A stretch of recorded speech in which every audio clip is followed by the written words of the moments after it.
আজকের এই ভিডিওতে আমি দেখিয়ে দেব কিভাবে সঠিক নিয়মে একটি জিমেল অ্যাকাউন্ট ক্রিয়েট করবেন। জিমেল অ্যাকাউন্ট ক্রিয়েট করতে হলে আপনারা চাইলে ক্রোম ব্রাউজার ইউজ করতে পারেন বা জিমেল অ্যাপ্লিকেশনটি ইউজ করতে পারেন, অথবা প্লে স্টোর থেকেও জিমেল অ্যাকাউন্ট ক্রিয়েট করতে পারেন। আমি আপনাদেরকে জিমেল অ্যাপ্লিকেশনটি দিয়ে আজকে জিমেল অ্যাড্রেস ক্রিয়েট করা দেখিয়ে দেব। এখানে আমি জিমেলের উপরে ক্লিক করে দিচ্ছি।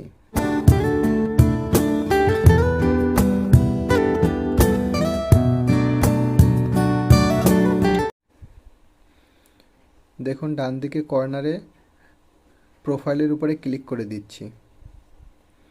এখানে যে অ্যাড অ্যানাদার অ্যাকাউন্ট, এখানে ক্লিক করে দেবেন। এখানে গুগলের উপরে ক্লিক করে দেবেন। দেখুন একটা কথা বলে রাখি, যদি আপনাদের মোবাইলে কোনো জিমেল অ্যাকাউন্ট লগ ইন করা না থাকে, তাহলে জিমেল অ্যাপ্লিকেশনে ঢোকার সঙ্গে সঙ্গে আপনারা এই ইন্টারফেসটি দেখতে পাবেন। এখানে ক্রিয়েট অ্যাকাউন্ট যে অপশনটি রয়েছে, এখানে ক্লিক করে দিন। যদি আপনি জিমেলটি ব্যক্তিগত কারণে ইউজ করবেন বলে ভাবছেন, তাহলে ফর মাইসেলফ করে দিন। যদি কোনো বিজনেসের জন্য করে থাকেন, তাহলে বিজনেস করবেন। আমি যেহেতু আমার নিজের জন্য করব, তাই ফর মাইসেলফ করে দিচ্ছি। এখানে আপনি আপনার ফার্স্ট নেম বসিয়ে দেবেন। আমি আপনাদের দেখানোর জন্য একটি নাম বসিয়ে দিচ্ছি। এখানে আপনি আপনার সারনেম বসিয়ে দেবেন। এখানে নেক্সট অপশনে ক্লিক করে দেবেন। দেখুন এখানে আপনি আপনার বেসিক ডিটেলসগুলো ফিল আপ করে দেবেন। আপনার ডেট অফ বার্থ এখানে ফিল আপ করে দিন। এখানে আপনার জেন্ডার সিলেক্ট করে দিন।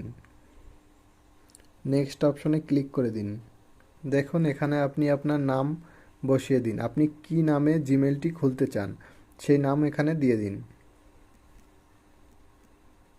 অবশ্যই আপনি আপনার জিমেল অ্যাড্রেসটি একটি ইউনিক নাম দেবেন। এখানে আপনি আপনার জিমেল অ্যাড্রেসটি লিখে নেক্সট অপশনে ক্লিক করে দিন।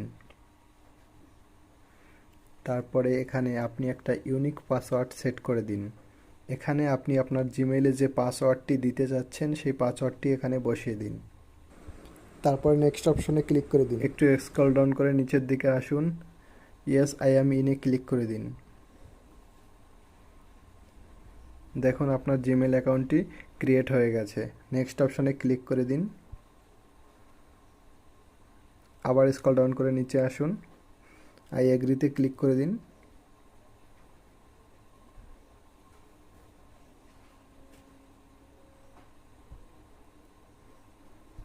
দেখুন আপনার জিমেল অ্যাকাউন্টটি সম্পূর্ণরূপে ক্রিয়েট করা কমপ্লিট।